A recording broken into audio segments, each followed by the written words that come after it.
Okay, this is Mike Merlin Means of Merlin Public Media, and tonight we're doing another episode of our homegrown show, Arts Talk.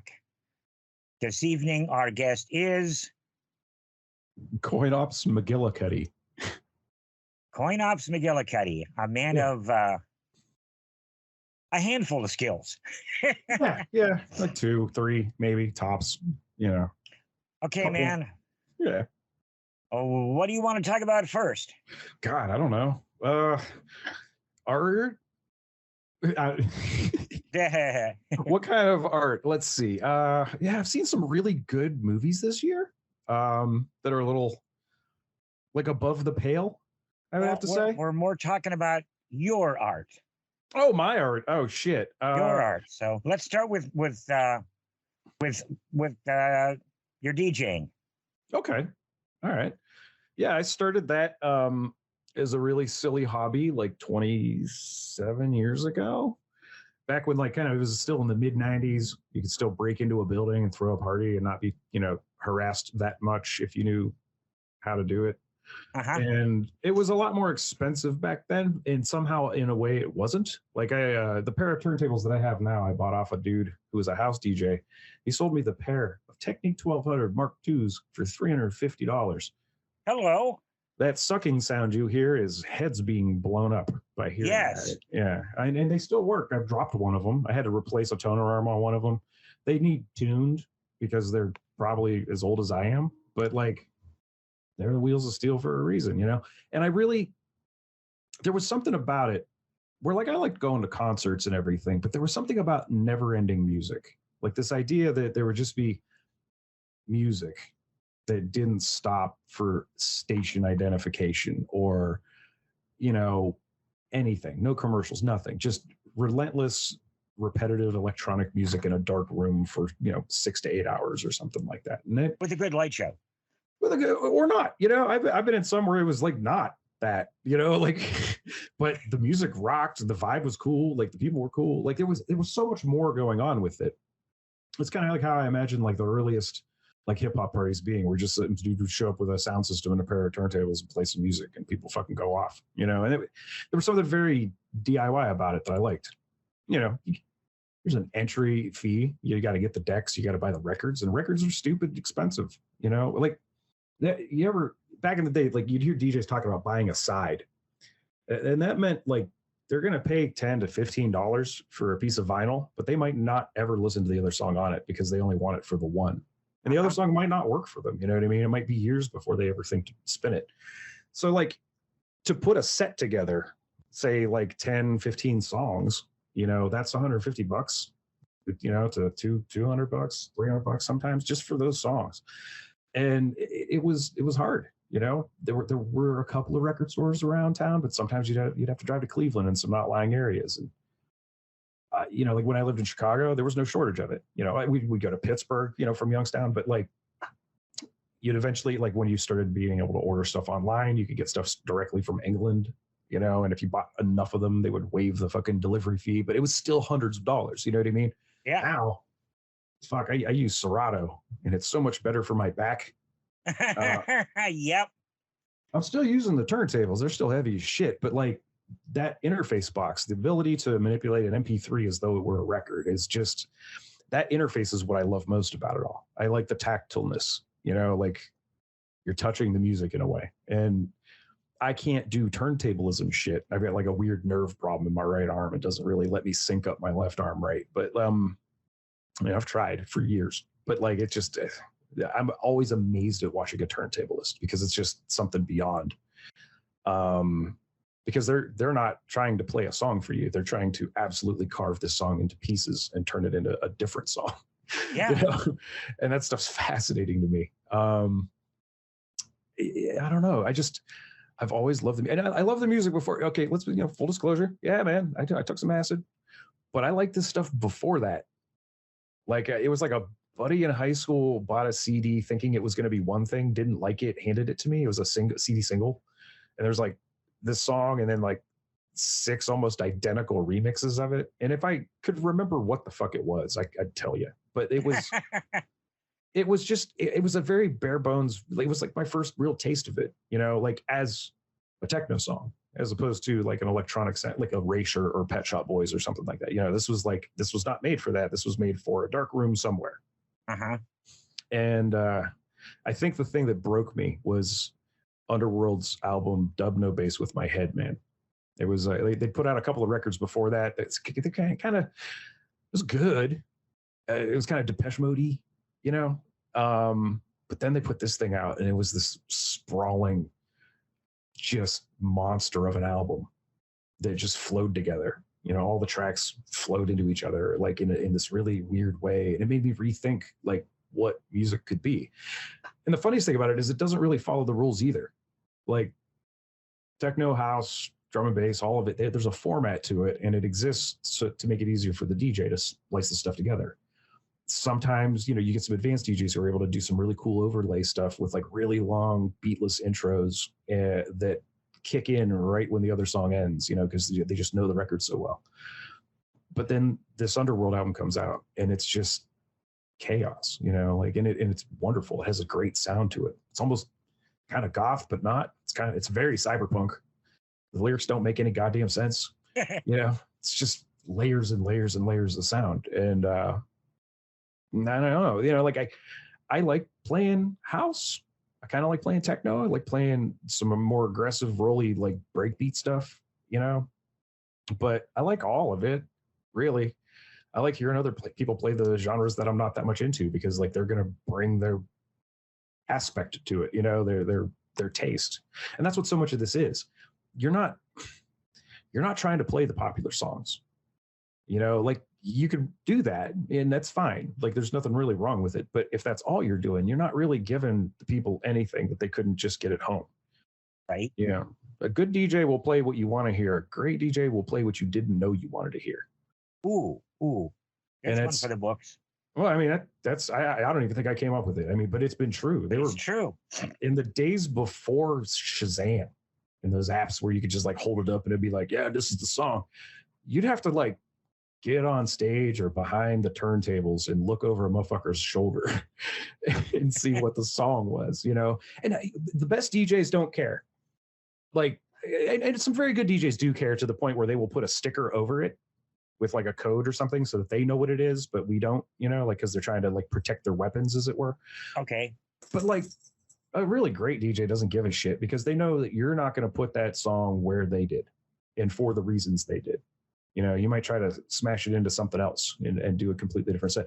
We used to run a weekly back in this hotel bar, my brother and I, for a little over a year. And we had this one night where it was just like, all right, here's what we're doing. Whoever wants to, it was kind of open decks, you know, get there by a certain amount of time and then like, we'll let you on. And people start coming early. And like, that's how we all kind of learned how to really DJ, you know. I've had a lot of people like teach me up to that point, but like, it was like definitely in 2000 was when like I figured it out, you know, and I stopped trying to listen to beats and I started trying to listen to tighter sounds like snare drums to mix. I see I have a dog in this room and he just can't stand it when I'm talking to invisible people. But oh geez, what was I going to say? There was this one night where I brought 10 records, and each one of these records or record sets had like anywhere from 2 to 4 or 6 songs on them. And I was like, here's the mission. You can only use these records tonight. And that's it. And there wasn't an identical set. Like it wasn't just like they were playing, sometimes they'd play a remix of the song, you know what I mean? Like there was a lot of, you would learn a lot about who was doing the selecting by how they took that challenge and what they did with it. And you know, that's when I really got the idea of starting to fuck with myself when I was DJing.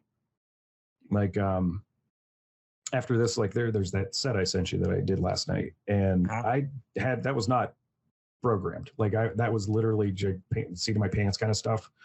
You know, the first hour of it is DJing. I hadn't heard most of those songs before. I just trusted, like, okay, I hear this part at the very beginning. Okay, so this is how long it takes a minute to like really kick in. Okay, cool. And then I know where to mix it in and mix it out. I don't have to know the song at that point. You just drop the needle across it real quick. Be like, oh, like that sound, that seems to fit. Okay, cool. Let's hope for the best. And you know, when I do some of these sets on that Mixlr website or the streaming thing, it's either in service. Okay, so we have a podcast as well, and sometimes when we do an episode, sometimes I'll try to take the music and theme it to what we're talking about, or at least the vibe of it, or something like that. And it puts limitations on me, and that helps me focus a bit, so that I'm not just being like, okay, we're going to listen to Tom Waits, and then we're going to listen to Venga Boys, and then we're going to listen to the KLF, and then which is something I would probably do anyway. But I like having that challenge. Okay, or like trying to pick a theme and stick with the theme over the course of an hour, and then changing the theme and seeing if anybody catches on. You know, like it's about like the kind of the content of the songs. You know, what's this song about? You know, and or what is, oh boy, the dogs are about to bark at something upstairs. What is this song about with regards to like a larger subject, and how does it contribute? And then like what would the next song be logically in that entire system? And it's just, you do this shit for 20-some years, you get bored, unless you put little roadblocks up for yourself. You know, it's a lot of fun though. It's very relaxing for me, and it's an active thing I can do that's chill. And I've spent way too much money on it to stop. So get ready for that until I'm dead. So, you know. Yeah. I got a trailer full of lights out there I need to get rid of, so I spent too damn much money, and Oh, I've trimmed my vinyl down. I don't have a ton of vinyl. I've given a lot of records to people over the years too, because I'm like, I'm good on this, like, here, you use it. But now, like, I can have like 50,000 songs on a hard drive, right? And you're swimming in the waters then, you know what I mean? Because you got to remember, you have to know your music. You have to know what this artist sounds like. And you have to be able to find them and remember their fucking name and like which album, et cetera, et cetera, et cetera. You know, it's fun. It's really good. And it's also because I'm not very musically inclined. Like, I don't play instruments. I can tap out something on a computer, like a Logic. I can make a song that way. But I'm not going to go live and sit in front of a keyboard or sling a guitar over my shoulder. Yeah, I'm there. I have a couple drum machines, and I've used them with people, and that's a lot of fun. Getting people to like improvise on top of that. We have a band called Il Uma Nadi, and we played some shows. I think if you go to, I think it's on Bandcamp, we might actually have a couple of sets. But yeah, it was just like me using a Roland TR-8 and hoping that the guys could keep up, or I could keep up with them. Oh, man, a TR-8 is a Roland. It's well known, man. Well, yeah. Well, it's like the 808. This is like the rebirth of the 808, and it has like a few more functions. And now I have, on top of that, I got the TR-8S, which is like fucking 10 times the drum machine. Like, you can almost make songs on it and just be done with it. Like, I'm still learning it. I've had it for over a year and a half, and I'm still like, I keep forgetting processes and stuff, and then they put a new update in it, and that's not how my brain works. But I really want to get this thing figured out, because there's so much you can do with it, and it's really fun.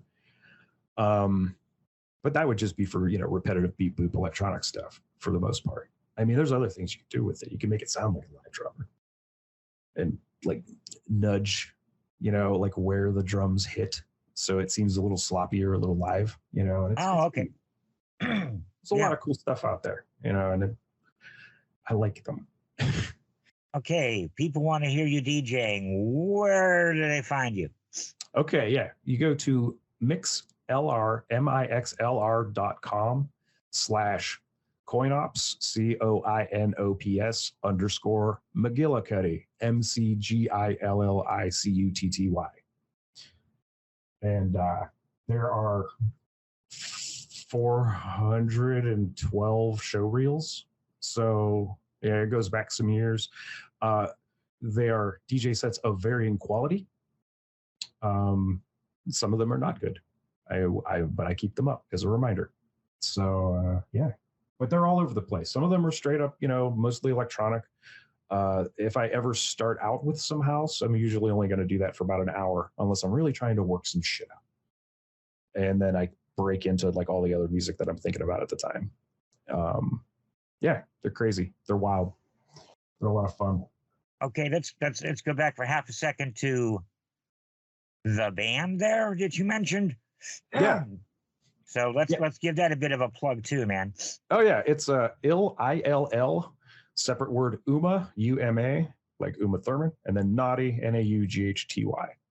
It's just three of us, me and a couple of buddies, who started noodling about one day, and then we started playing some shows, and the plague has put the kibosh on that for the moment. Oh yeah. But yeah, we got a couple of really fun ones up there. You know, they're just basically really long tracks. So, you know, they're going to go for like 30 minutes or something like that, or 24 minutes. But we tried to not bore ourselves, and hopefully that translates.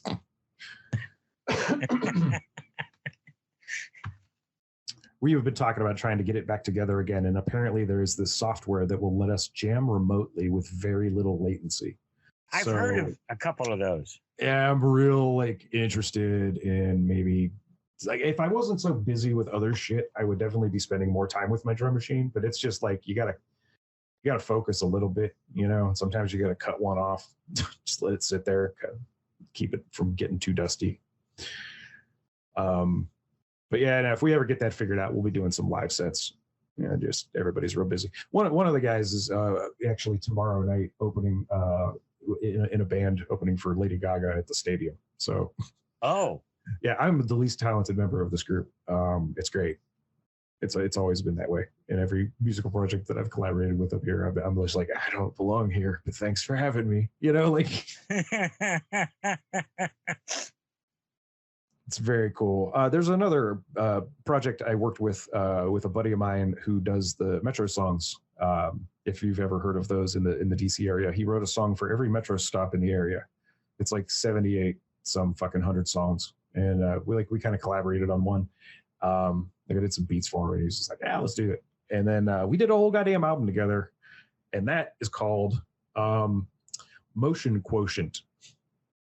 You can actually find that on Spotify and stuff. And it's a weird little concept album about this lady I met who, like, the first time I talked to her was like one of the last days before I moved out of this apartment in Chicago to another apartment. And she was just this lady I used to smoke cigarettes with. And then at the very end, she handed me this packet of like conspiracy theory materials. And she was just a really interesting, cool lady. It was like the old school conspiracy theory too. It was like just chemtrails or like anti-nuclear literature, but for weird reasons. Okay. There was an address that you could send if your teeth were falling out. And like we wrote a song about that. Yeah, it was really, really interesting. So yeah, Motion Quotient's good. It's called fuck. I can't remember the name of my own goddamn album. But Emotion Quotient exists. No one else is called that. You'll find it. Okay, Emotion Quotient. Yeah. Yeah, that's pretty much it. Oh yeah, and then, you know, there's a podcast, but that's not. Yeah, I was heading there. All right. So it's called the Low Life Podcast, but it's spelled like Leet Speak, L0WL1F3, and we've got like 80 some episodes up. We're in our second season right now. We're kind of pumping the brakes on it a little bit because just in real life shit has gotten crazy personally for us. So we're just like, we're still here. Like we just got to take care of some things and then we'll be back. You know, like we're trying to be at full strength for this. But it's affiliated with this website called Neon Dystopia. And the three of us are basically that, you know, like it's a website where they have been Scum and Shadowlink have kind of inherited this website from this guy that has run this long time cyberpunk website. A lot of amazing articles, really good writing on there and stuff, a lot of nonfiction. And then to kind of raise awareness for that, we started this podcast. They came to me with it, and I was like, yeah, I have microphones that I purchased specifically for the purposes of starting a podcast, but haven't come up with any good ideas. Like I had one, and I had a really good title for it that was based on a misheard lyric, speaking of Tom Waits. But it like, I never quite could make it like, I didn't want it to be just like, oh yeah, another fucking white guy with a microphone. Cool. You know, like there's no shortage of that. No. So what we did was instead, we cover kind of cyberpunk adjacent and cyberpunk sorts of real world news. as well as we've talked to a couple of authors, which were fantastic conversations. We've had some guests on to talk about one of my favorite episodes is the one that we did on the Matrix Resurrections, which, man, I don't give a shit. I like that movie. It was really fucking. I've never seen someone like put a movie out that was like, hey, assholes, this is what it's about. And so fun in such a fun way. Like, I don't know. I dug it. But like, we'll do movie reviews. We did Damnation Alley most recently, which is, you got to see that movie, man. It's so delightfully bad and it has a really cool truck in it. Like that's the conversation for 3 hours, it's just like that. But then we do real world stuff. Like, we talk about certain types of like hacks that have happened or like new technology, or we had a story not that long ago where we were talking about people who had like implanted like devices for sight, not quite like electric eyes basically. But then the company that developed them, because they were Wi-Fi connected in case there was an update, like this thing would be able to just like get onto Wi-Fi and an update, but then the company went under. So this lady was like this guy, I can't remember, was on the bus when they just shut off, like, and they couldn't see anymore. And it's not like God. Yeah, well, you're not getting like great vision from them, but you're seeing kind of like shadows and shapes, so you know how to avoid. You can navigate. Right, and that just went dark, like terrifyingly, like in the middle of like a bus ride, and you're not, it makes finding your way home a little bit more difficult, et cetera, et cetera. Not to mention the fact that like, what the fuck, like, are you sure you want to get these implants in your body? And then the company doesn't exist in 6 months. It's like, I live like MCI used to be a business. You know what I'm saying? It was huge. None of this nowhere is it written that any of this stuff lasts forever. So I'm not about to like, I like cyborgs and stuff. I like prosthetics and where prosthetic technology has been going for people who need it. Like I'm not into like, I'm going to implant 50 chips into my body for some reason, like some lady just did recently. Because, like I like that stuff. And I'm, I support anyone who wants to do anything to themselves, consent's big, but I don't get it.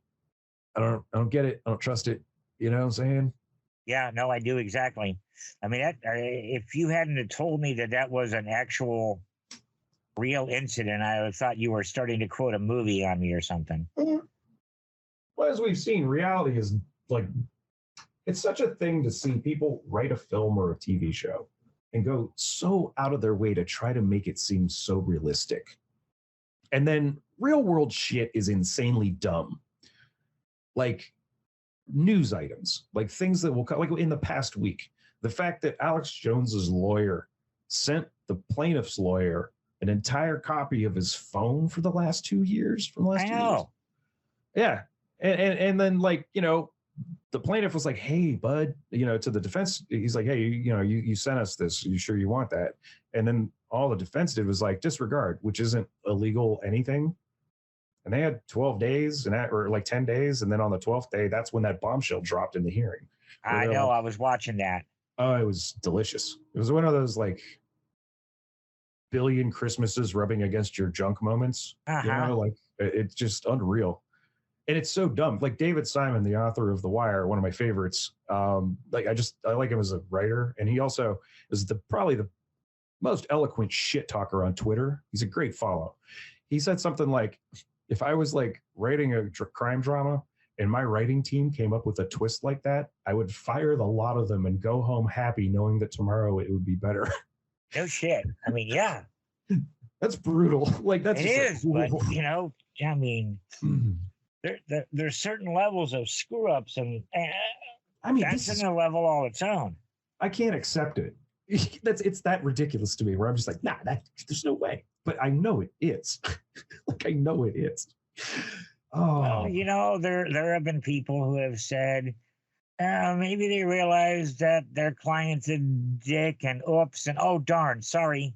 I'm seeing a lot of that. A lot of people are saying like, oh, he did that shit on purpose. I was like, dude, no, because the entire fucking trial, he was like, mistrial this, mistrial that. Like he was literally trying to do his job the whole time. He was struggling and he knew what he had.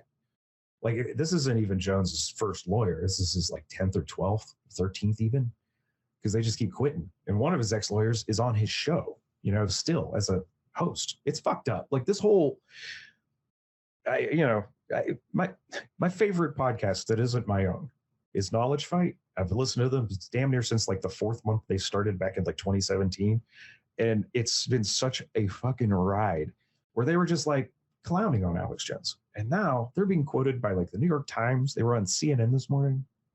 It's just like, oh, I'm proud of you. You know, it's like one of those things like, yeah, you did good, guys. Well done. And it's been a hell of a trip. You know, like they really had a lot of this stuff lined up, you know, for like his inconsistency, like Jones's inconsistencies, the fact that he would just like do ad pivots constantly, talk about some tragedy and then talk about food buckets in the next breath. Like it's hard not to see what he's doing, you know, but the problem is you have to listen to it. Yeah, that makes it more difficulty. It's really hard. I'll even admit, like back in the day, I remember when first time I went to Chicago, some dude was walking around the L with a duffel bag full of those loose change DVDs about like 9/11 was an inside job. And that was fascinating to me. I watched it and I was like, huh, it does make you think, but then I didn't really like look into it much. And I kind of listened to Alex Jones a little bit because he was kind of filling in for Art Bell, I thought he was just talking about weird alien shit. No, that's not it. He's not that guy. He's just a John Bircher. Yeah, it's boring. And we all still miss Art. God, we do, yeah. But and then he was in those 2 Richard Linklater movies. In fact, 2 of my favorite Richard Linklater movies. He was in Waking Life, and he was in A Scanner Darkly. Both times being just some animated hothead screaming into a megaphone. But you know, hey, why cast against type? Yeah. I mean, realism. Yeah, and also very early on, he was against Bush, right? Like he was doing a lot of that. Oh, the Iraq War is wrong, and that was easy for a lot of people that were like on the left to kind of be like, oh, well, maybe this guy's onto something. And then, you know, that flipped like 100%. You know, as soon as Obama got elected, he was just like, well, I get to kick in my old racism again. You know, like, here we go. I hate everything. I hate the government. I hate Obama. Blah, blah, blah. And now he's lying about parents of dead kids and selling food buckets. Like, fuck. We're almost the same age. I'm glad I got like in my formative years. I think it was you that turned me on to Robert Anton Wilson, in fact. It was. Yeah. So that's thank you for that forever. You're welcome. Because I feel like I'm a little more level-headed.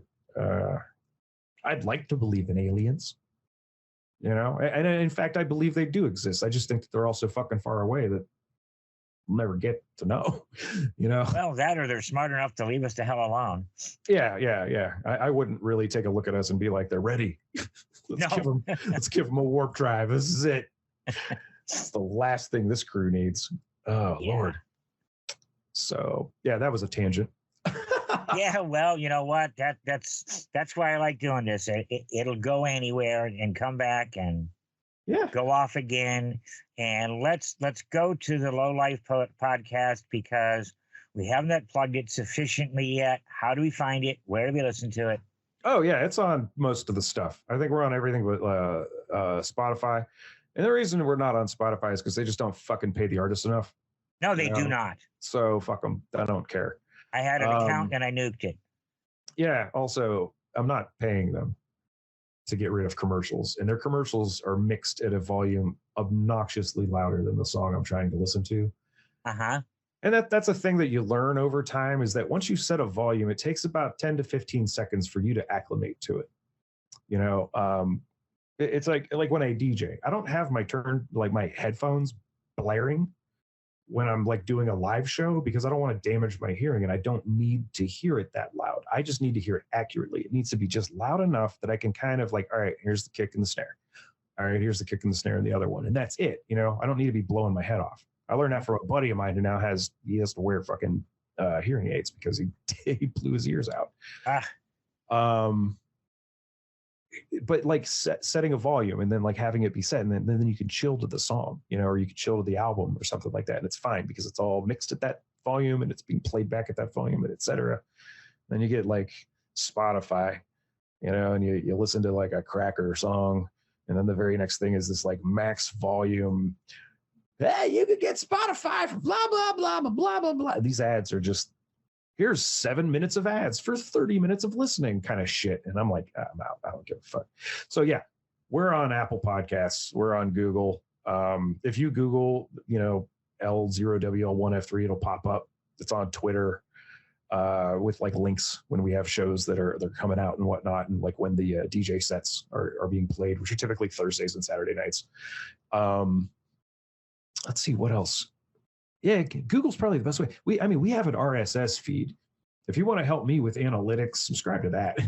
Like, that's great because I pay money for that. But like, that's where I was listening the other night. Yeah, I like the RSS feed. It's pretty nice. Sometimes it gets a little weird and janky, but like, there's always somewhere else that you can find it. Like, you can play it straight through Google. Like, as soon as it comes up, it'll have like the latest episodes at the bottom of the result. Yeah, and it's been a lot of fun. I didn't even know anybody was doing RSS anymore. I thought that was like old gone by tech. Yeah, it was funny because I looked at them and I looked at like Libsyn, which they're still like in my radar. Like, if anything ever goes wrong. But what I've noticed is that since we've started using RSS, they've just been adding features and getting better with their analytics and stuff. So I don't know what happened with them, but they kind of got a kick in the ass lately, and it's been nice.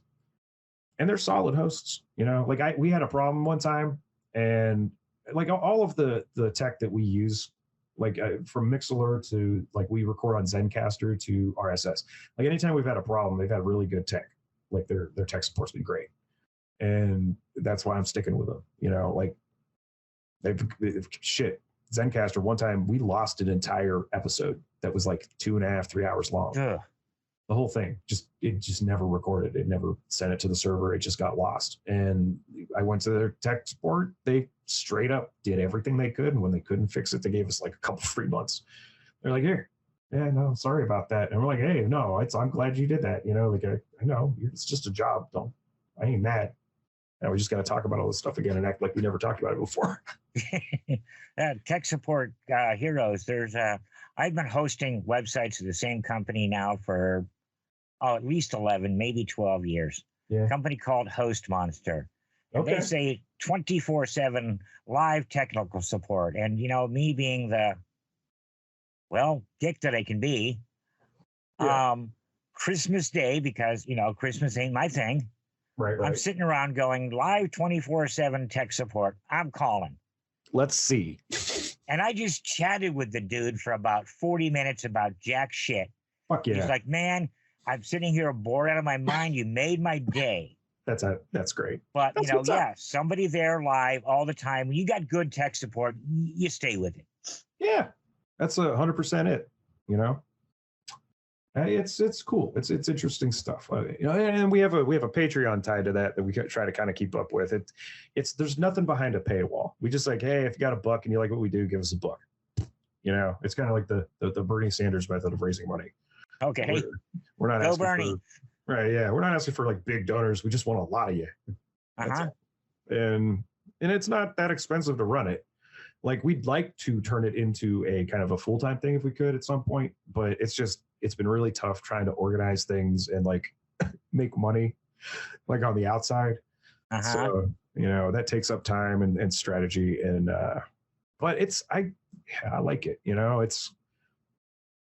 I used to do like on stage storytelling when I was in college and stuff like that. And the first time I ever did that, because I don't really have stage fright, I would just prefer not to.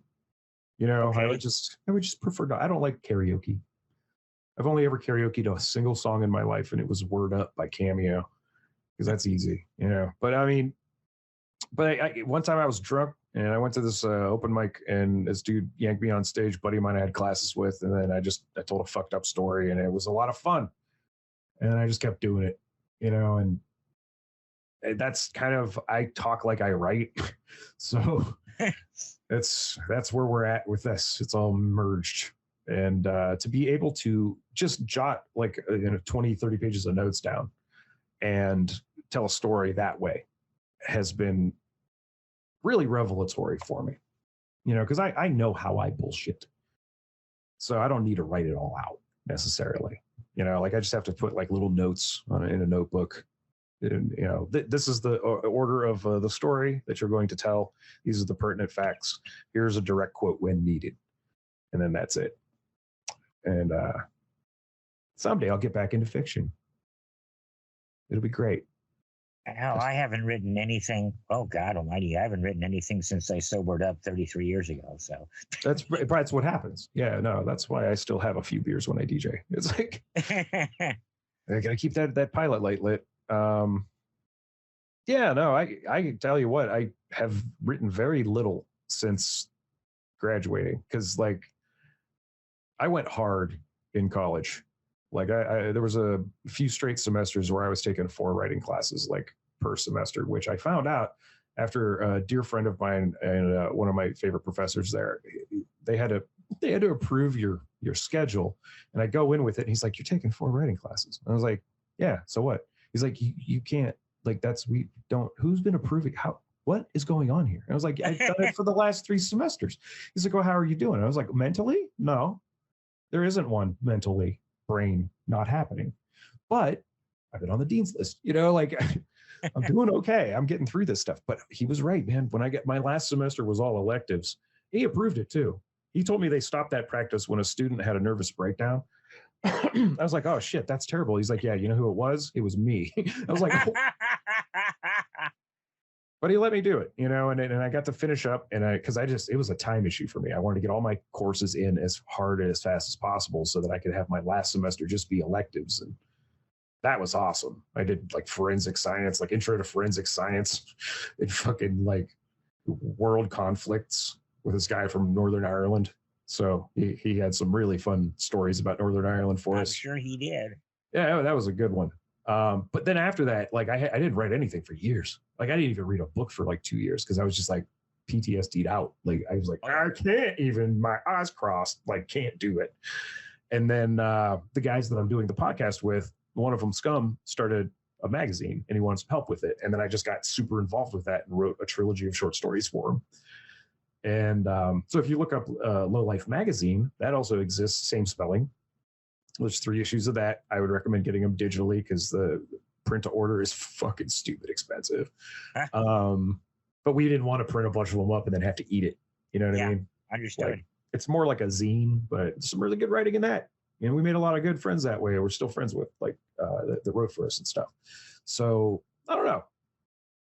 I think I've been busier than I think I have. I just never had to talk about it before. Well, I'm sorry if that's not a perspective you wanted. Yeah, I think the only way I can stay sane is to just forget it.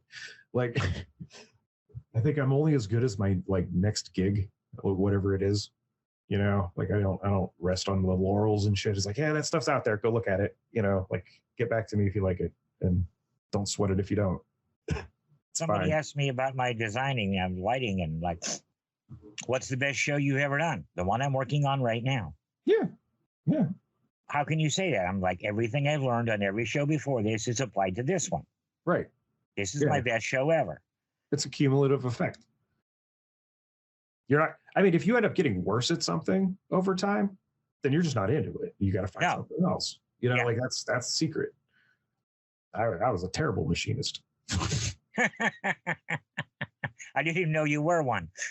Tried a couple times. It didn't end well. But you still got all your fingers? Oh, yeah. But my first day on the job, I put a disc grinder into my knee on St. Patrick's Day. It was like, oh my God. Yeah, if I'm fucking up this hard on St. Patrick's Day, I wonder what the future will hold. Yeah, I quit the first time after about a year. And then I didn't go back until I moved to Indiana, and I worked there for a couple of years, but then I had a lathe damn near bend me in half. So I got some back problems now. And that just makes, I'm old. I'm 47 now. You know what I'm saying? Give me a break. I'm 63. Right, exactly. And we've, you knew me when I was just like, hey, watch me drink 2 pots of coffee and talk about demons all night. And didn't even phase me. I'd go home and go to sleep. Nowadays, I drink a cup of coffee and I immediately go to sleep because I have ADHD. So that turns out that's a thing. I just learned this recently. I'm getting all these weird things where I'm like, I can't afford to get diagnosed.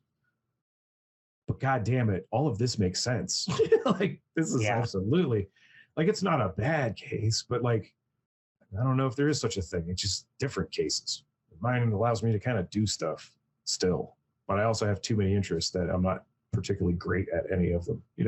I got a big book of those myself. Yep. Yeah. That's what it is to be alive. stay interested, stay curious, you know. Well, I've given up an awful lot, as you already know, in the last couple of years. Yeah. Getting sick and all, and shutting down my studio and selling off my gear. But I this works for me. I enjoy doing this. Yeah. And people are like, how the hell are you getting, that know me a long time? You're in front of a microphone, Mike. What the heck is going on? Yeah. I'm like, I don't know, man. I'm liking it. It's a good time. I'm talking to people I've known for years, total strangers, whatever. And at the end, they're all like, I don't understand your interview style, but like, you kept it going and you made me think much harder than I was planning on. Yeah. Yeah. That's the secret of it. It's the that core of improv, the yes and, like the ability to keep pushing a rock and then adding things to it. And that's the game. Podcasting, radio shows, anything like interviews, you want to keep it moving and you want the person involved to be playing in good faith. Like that's the other part of it. Uh-huh.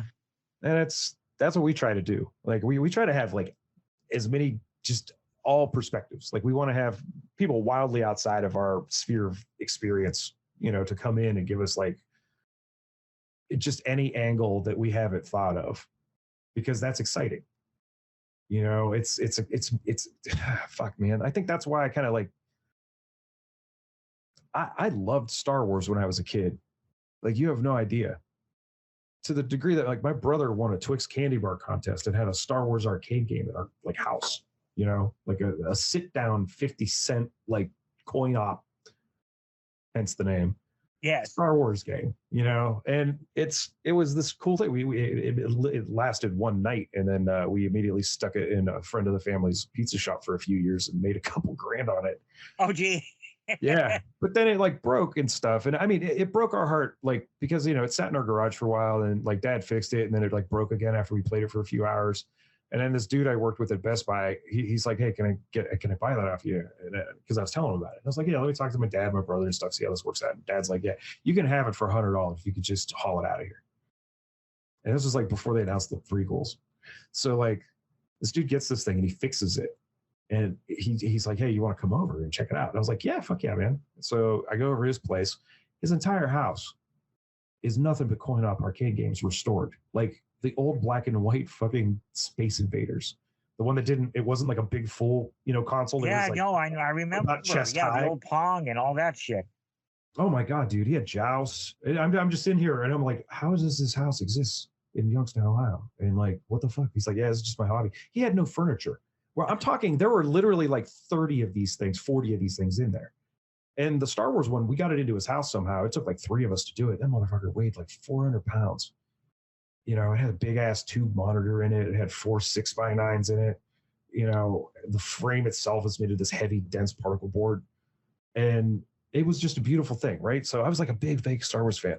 And then like a couple years later, they announced the prequels. And like the auction cost for this thing was like $25,000 for a broken one. Oh. Right. So I like this dude. I call him up. I was like, hey, look, you ain't got to do nothing with this. Like, if you want to break us off a piece, but if you want to sell that thing, a broken one's going for like $25K. He's like, I'll never get rid of this thing, and you're always welcome to come over and play it. And I was just like, hey, good enough, Oh, yeah. Uh-huh. The right person got this thing in the end. Exactly. So, but then the prequels happened, and they sucked. They're just boring. Yeah. Like, Trade Federation, cool. Like the best thing to come out of the prequels was this YouTube channel called Auralnauts, Auralnauts, and they did recuts and dubs, like voiceover, like changed a lot of the dialogue in the story and stitched them together and then made the first movie like 18 minutes long or 15 minutes long. It's great. It's really, really funny because it's absurd. And they did a great job of like, making something out of it, right? And then like this plague hits, there's all the Star Wars happening, the new movies are happening. I liked Rogue One. I didn't really care for much of the other ones. Just because they weren't doing anything. It was just, there's so much navel gazing and like fanboy stuff. It's kind of like what I was saying earlier about like, I don't want to see something that I've seen before. or just a slightly tweaked version of something that I've seen before. I want to see something new. Do something new with these characters. Like, you bought them. Don't just follow the comic books. Don't just follow like the canon. I don't care about the canon. I know the canon. I want to see something else. And, Marvel did a really good job. It's a hell of a feat to stitch that many movies together into a larger arc and narrative and stuff. But God damn it, when they start getting into the TV shows, and I knew if I missed like 1 month of these, I was going to be behind forever. Uh-huh. Like, if I had to watch the next Marvel movie to come out, I would have to do like 70 hours of viewing. And I just ain't. I'm going to die someday, man. I know it. I can see it on the horizon. I ain't trying to spend another 70 hours trying to catch up. Like, I feel that way about the Star Wars stuff too. I just I don't care. Like, it's just too much now. It's why I stopped reading comics in the 90s when everything was a crossover all year. And then they wanted you to spend like $80 a like fucking month just to keep all the issues, to keep everything straight. I was like, yeah, I'm not reading this for homework. I just want to see some dudes in tights do some clever shit. Like, that's it. That's what's up, and that's kind of why, like, since I've kind of given that stuff up, and it's not like a sign of maturity, it's just a sign of quality. There's too much. It's like, not all of them are going to be hits and misses. I don't want to have to sit through bad shit to get to the good shit. Like, I watched every episode of Lost is what I'm trying to say. And the level of, I felt my mortality for real for the first time upon the end of that. And I vowed to just not give something my time unless it was like hitting on all cylinders. Uh-huh. Like a show like Severance kicks ass. It's so fucking weird and just like off a little bit. And it's this, about that one? Like, you basically, you get this like implant. And when you go to work, once you go down this elevator, you turn into a completely different person with no memories of your other life whatsoever. And then when you leave, your brain switches back to your everyday life. So you could be two completely different people. And that's to keep the work that you do in the office, secret. But then you as the viewer are actually witnessing the work that they do in the office. It still doesn't make any goddamn sense. But it's this awesome, like, sci-fi dystopian story that's like really clean, looks like 2001, a lot of white, a lot of big, interesting use of space. It's not really clear ever what the layout of this office is. It just seems to morph and change like every time you see it, and there's no real logic to it. It's offsetting, it's off-putting. It's really clever. It's good stuff. Give me that. Give me something clever that's doing something smart. Or I'd rather see a single movie that tells a complete story than have to spend 200 hours to catch up with like the latest thing in that arc. And I don't know. I can see my 12-year-old self being blown away by this right now. But then my 12-year-old self isn't trying to watch like foreign films either. He's not trying to watch Fellini 8.5, like Wings of Desire, or something like that. He just wants more Tron. That little kid in me still wants more Tron. Okay, let's go back on touching something, man, because sure. It's a big deal to a lot of people, not so much to me. You said it's not a big deal to you in a manner of speaking. Canon. How important is it? Is it important? It is to a degree because it's the history. But it doesn't mean you can't change it. Or like, for example, a lot of people are like, Batman doesn't kill. I remember in the Tim Burton movie, Batman threw a dude down a well with a bomb after him. I don't think he came out of that okay. Probably not. And if we're going to go all the way back, because like so much of this canon fanboy gatekeeping shit is like, they pick their starting point, but they don't want to admit that when Batman started, he was a detective who carried handguns. Like, the motherfucker shot people. His history is violent, and it's what I want to see is like this deconstruction of Batman. And, like, that would be interesting to me. I guess this most recent one with Robert Pattinson's kind of that, where he's just kind of a he's not good at it. And like, I find that to be interesting. That's a cool take. Like, all right, I'll probably check that out at some point someday when I have 3 hours to watch a Batman movie. Yeah. But like, I think canon is useful because that's what makes the character. But to be like completely devoted to that specifically isn't fun. Nope. It's just there, just it's there so that you don't repeat it. Yeah, where are the other stories? I Right. don't know. Do you remember an old show called Space 1999? Oh yeah, yeah. All the With the nuclear waste is stored on the moon and blah blah yeah, blah, and the moon's blasted into space. I'm like, okay, that's fine. Let's go back to what happened in the fucking Earth. right. I'm very interested in There's a that. story. Martin Landau. I remember the toys for those things. They were cool looking. It had some cool ideas in it in design. It's been a long ass time since I've seen those, but like, yeah. I mean, I kind of like that era of sci-fi. Silent Running is a really underrated movie. Oh, yes, it is. It's really good. And there's some cool TV shows. Like early Galactica even had some really great episodes. Like specifically the one where like Starbucks trapped with a Cylon, like they're stranded on a planet and they just kind of get to be buddies a little bit. Yeah. Fucking great episode. I remember that from the first time I saw it. That's the only time I ever saw it when I was a little kid, and I was just like, "That's fucking cool! Like you can be friends." Then I saw Enemy Mine, and that really like drove that home. Yeah. Another underrated movie that I don't see anybody talking about anymore. And Lou Gossett Jr. Man is so awesome in that movie. And remakes. So tired of piss it. me off. I don't need it. I don't like. No, tell me a new story. Add on. Do a side story. Do a slice of life. Do a bottle episode. Whatever. You know, like. Yes, you have all of these IPs. You have all of these characters. Like Marvel has hundreds, like thousands of characters. Literally thousands of characters. And you know, I don't need to reread issues again. Show me new stuff with these characters, and you know, keep it as true as you can. But like. Jazz it up, you know, like do something different. Make a good Hulk movie. He deserves it. He deserves it. But I'll say this: like haven't been reading. Like I still read comics here and there. Like if I hear about a good series, I'll check it out. There was this series called Immortal Hulk. I've never purchased like a run of Hulk comics before, but I absolutely recommend it. It's like What If Hulk, but cosmic horror, and it's terrifying. It has some like really interesting moments in it where it's like, this is different, you know, like here's a great idea and someone is doing it and making you think about this character in a new way. And that's all I ask. Yeah. I like these one-offs. Yeah. Oh my God, the best movie I've seen this year is Everything Everywhere All at Once. It might be one of the best movies I've ever seen in my life.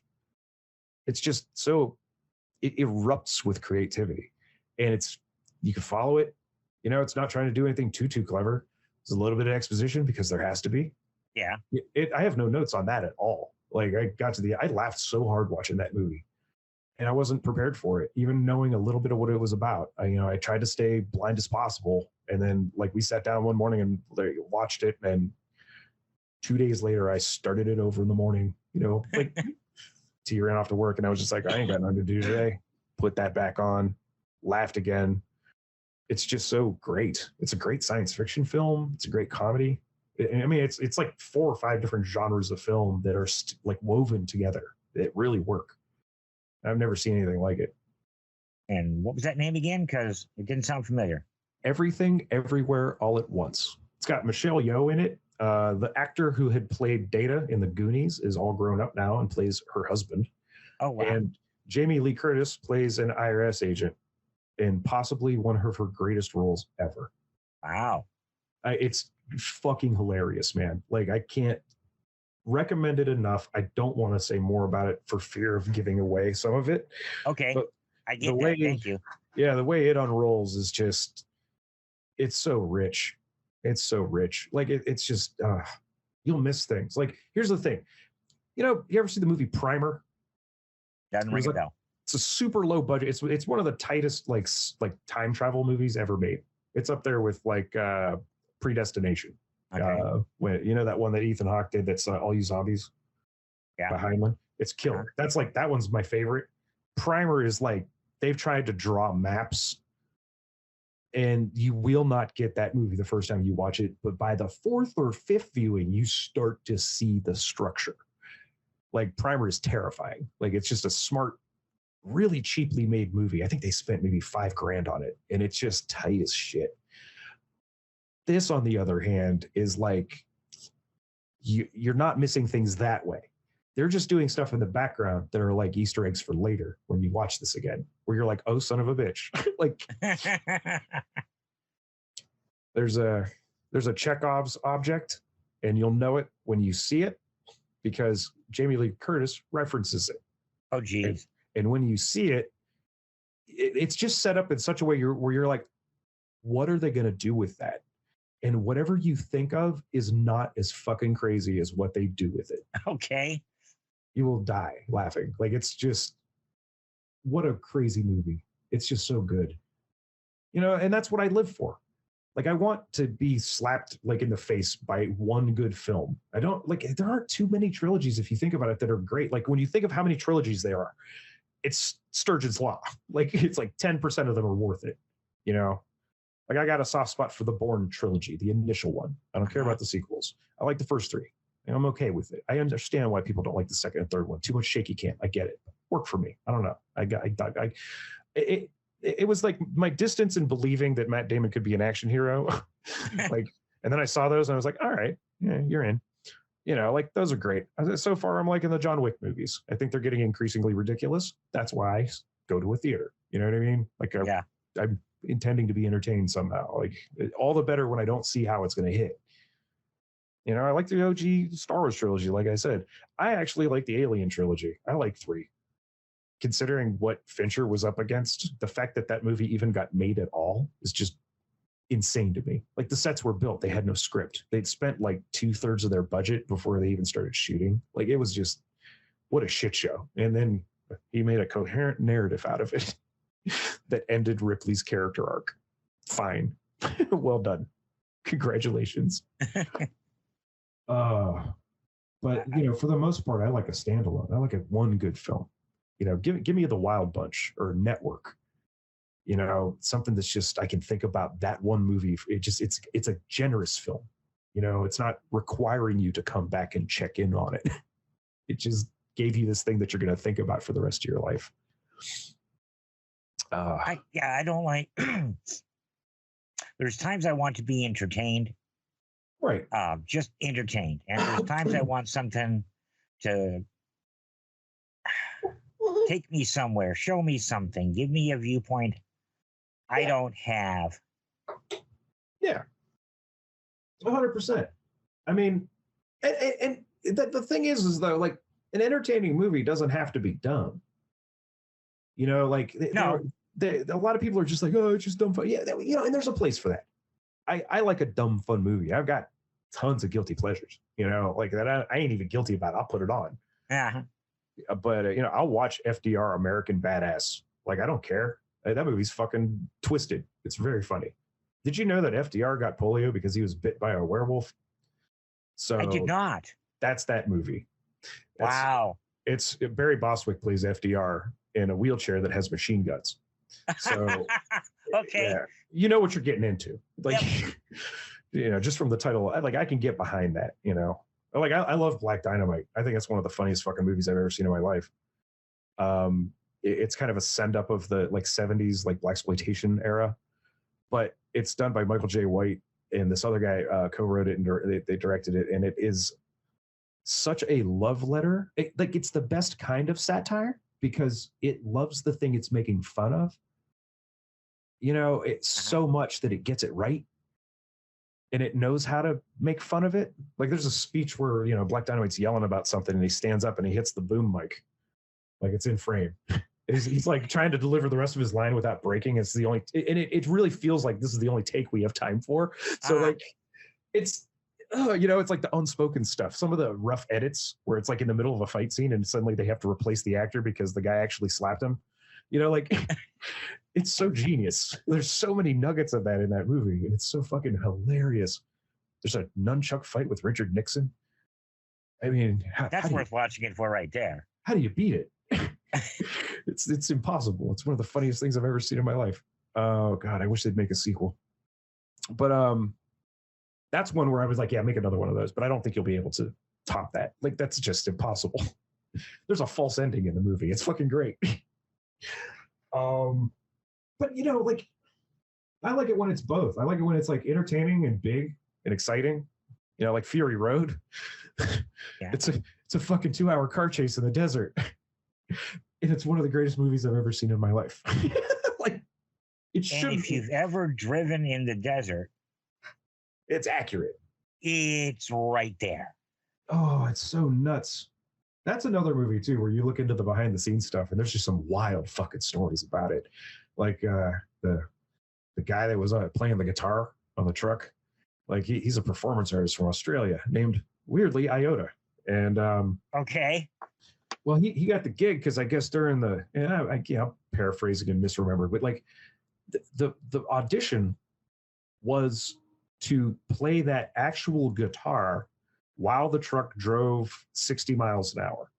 Oh, let's back up a little bit. When Props made that truck, they drove it up to George Miller and said, here you go. And Miller's like, turn it on. And they're like, what do you mean? They're like, the speakers. He's like, oh. And then they drove it back and wired every single one of those speakers so that that guitar could play on it for the audition, which this guy won because he was the only one who was capable of playing on a truck going 60 miles an hour in the desert.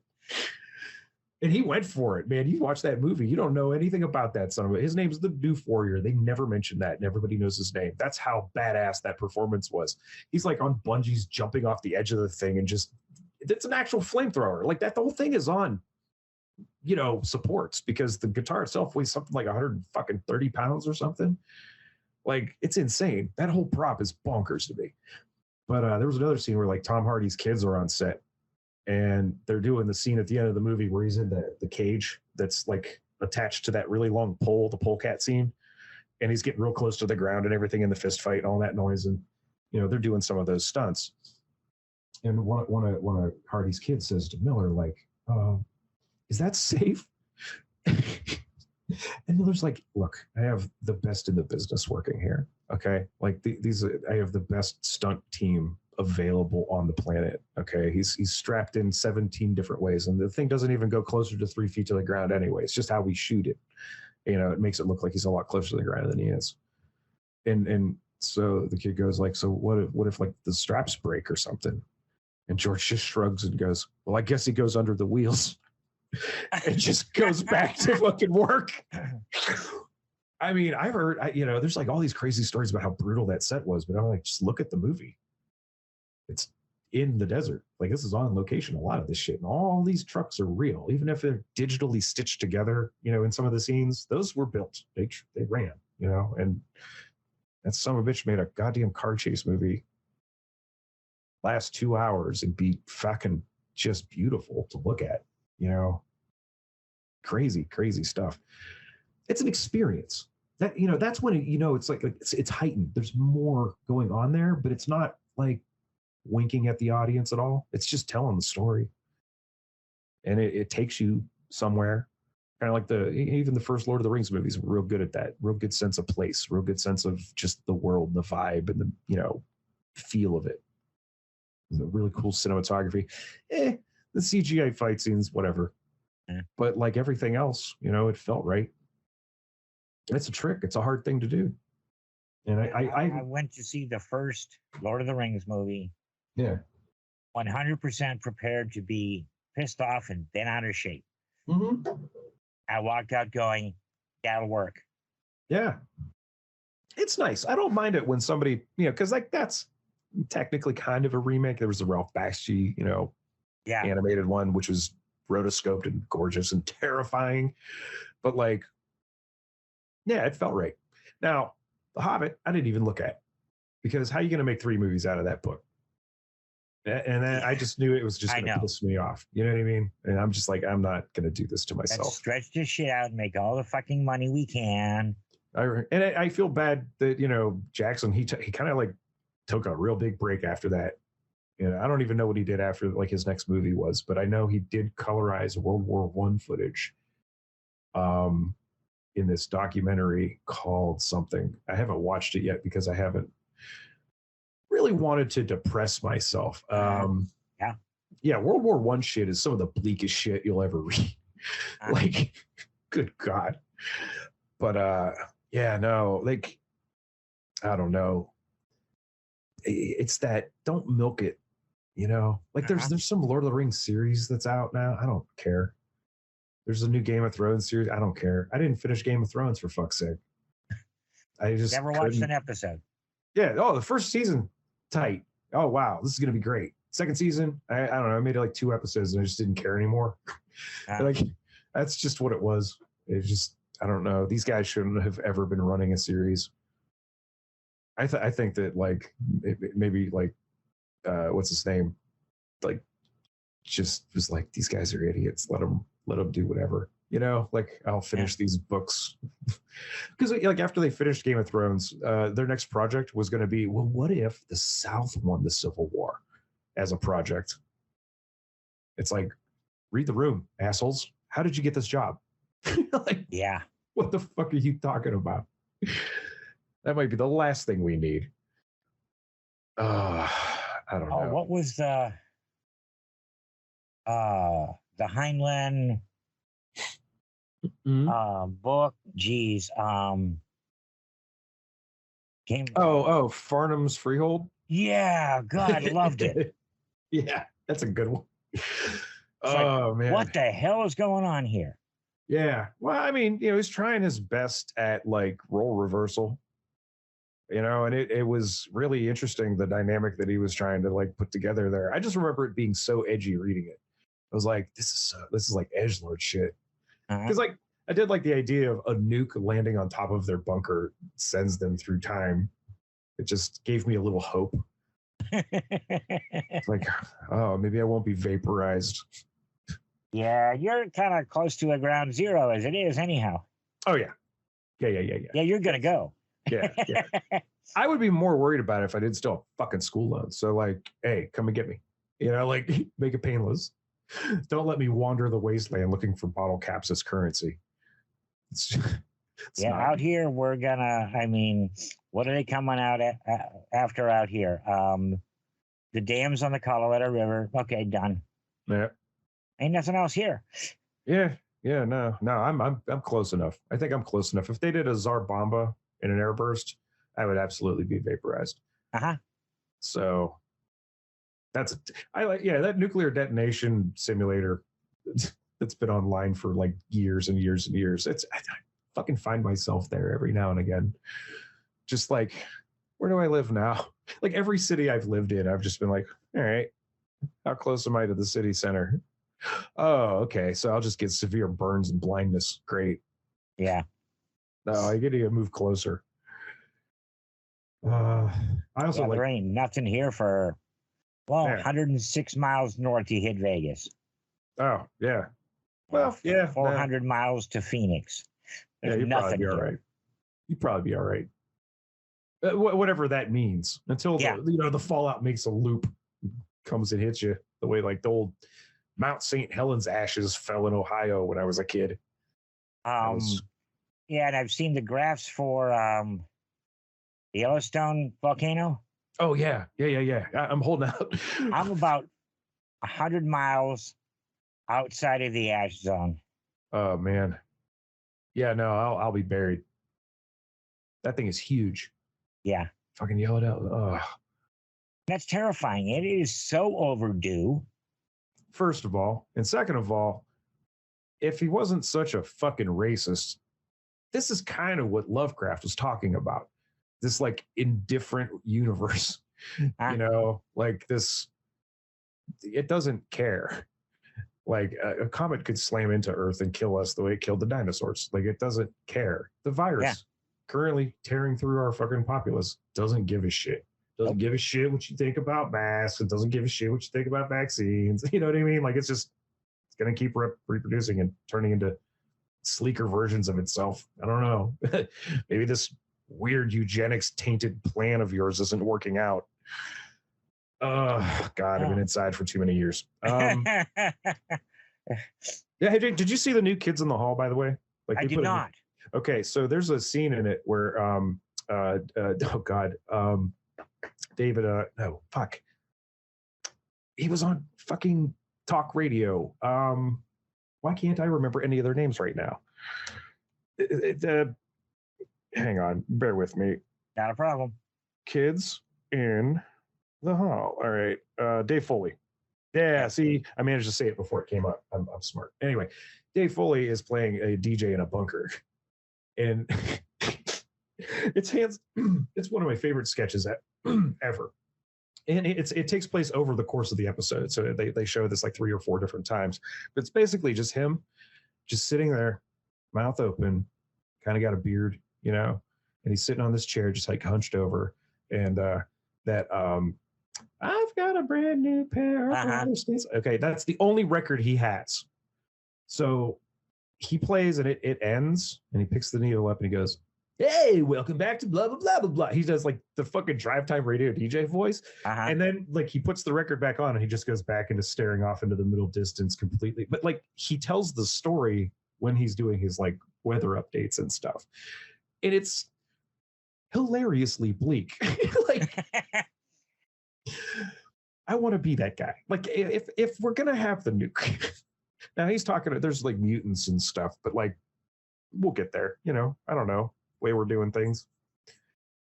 Oh, hi, buddy. Here come the dogs. So, what else can we talk about? Jeez Louise. I don't know, man. Yeah, me neither. You know, because I don't know if you can hear it in my voice. I'm running down a little. So let's do a recap. Yeah, let's do a recap and then let's do a recap. Okay. DJ work. Yep. It's at mixlr.com/Coinops_McGillicutty. Yeah. And there will be an example of it after this recording or this broadcast, I believe. Yes, it will. Yeah, so he's gonna give you a sample. What else we got? There's the podcast, the Low Life podcast. That's just L0WL1F3, either podcast or magazine. If you want to check out some of the writings in there, there's like one nonfiction piece and a bunch of fiction in each of them. Let's see what else. Yeah, music. There's Il Uma Nadi, and then there's Motion Quotient. And I'm trying to think of what else I mentioned. I don't know. Yeah, watch everything everywhere all at once, for God's sake. It'll blow your fucking mind. It's great. I got enough screens here to do that. Oh, it's wonderful. Yeah. It actually kind of plays with that concept even. Anyway, I'm happy to promote other people's work without compensation if I like it. You know what I'm saying? Understood. Do the same. Look what I'm doing right now. Yeah, exactly. Yeah, that's pretty much it. If I forgot anything, you know. Hey man, well, you can always come back. I've got a new series starting up here soon called Talking Shit with Merlin. Nice. I like it. I'd love to come back. That'd be great. This is a lot of fun. My first guest is going to be my little brother, and cool. That's why I've been waiting to do that one, and we're recording on Wednesday. Yeah, nice. Love to have you back on that. Yeah, come back, talk, throw us some more music. Absolutely. Yeah. And all that stuff that I mentioned, it's like you could just get it. You know what I mean? Like, I think you might have to pay for the Motion Quotient album, but like the rest of that stuff is, and maybe the Illuminati might be $1 or $2, but like the rest of it, you could just listen to it, or you could tune into Mixlr. There's no fee. There's shit tons of other radio stations on there too. Some like wingnut stuff. There's people doing church services. Like there's all kinds of stuff on there. It's insane. Wow. Yeah. And then our podcast is just weird and eclectic, and kind of cyberpunk is the core of it.